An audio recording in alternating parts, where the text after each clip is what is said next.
बिंदुसार। देखो आदमी फंस जाता है, बिंबिसार अब बिंदुसार, बिंदु पॉइंट, बिंदु, बिंदु बने बिंदु, बिंदु ये याद रखना, बिंबिसार अब बिंदुसार अलग अलग रखना।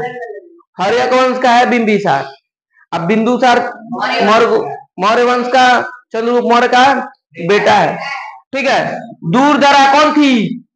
दूरधरा बिंदुसार की मां, या चंद्रगुप्त मौर्य का उत्तराधिकारी था। अब चंद्रगुप्त मौर्य का राजा, देखो राजपाट है, पिता है, अब उसका उत्तराधिकारी कौन होगा? बेटा होगा। मान लो पिता का नाम से 5 कट्ठा जमीन, अब उसका उत्तराधिकारी कौन है? बेटा, तो उसका बेटा को मिलेगा। किसको मिलेगा? बेटा को मिलेगा। ठीक उसी प्रकार से पहले देखो, जो सिस्टम जो है ना, ऊपर में जो है नीचे भी वही है, समझ में आया? तो उत्तराधिकारी कैसे हो गया? समझ में आया? बेटा है उसका तो उत्तराधिकारी वही होगा।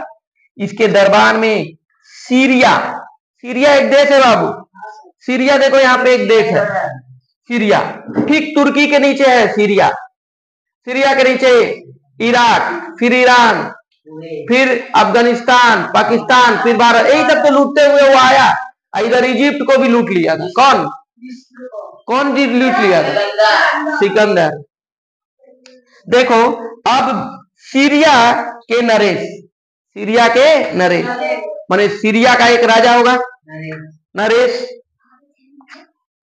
एटियोकस ने अपना राजदूत डायमेकस को भेजा। सीरिया का जो राजा था नरेश, वो अपना राजदूत, पहले का देखा क्या होता था ना, जैसे राम जी अपना दूत भेजे थे कि नहीं? राम जी दूत भेजे थे किसको? बजरंग बली को, कि जाके देख कर आइए, तो वहां पे क्या है, शांति प्रस्ताव लेकर गए। ठीक उसी प्रकार से अंगद भी गए, अंगद जिसका पांव कोई नहीं हिला पाया, पांव इसे जमा दिया। रावण भी पांव आ रहा था छूने, बोला मेरा पांव मत छू, मेरा पांव मत छू, प्रभु का पांव छू तो बच जाएगा। समझ में आया? तो कहने का मतलब उसका दरबार में ऐसा कोई बाहुबली नहीं था जो अंगद का पांव हिला पाता, ऐसे पांव ऐसे करते। और बजरंग बली गए थे दूत बनकर, क्या बनते? दूत बनकर गए थे। तो बोले तो लोग को, ये लोग जो है, देखो बंदर, बंदर मतलब क्या होता है?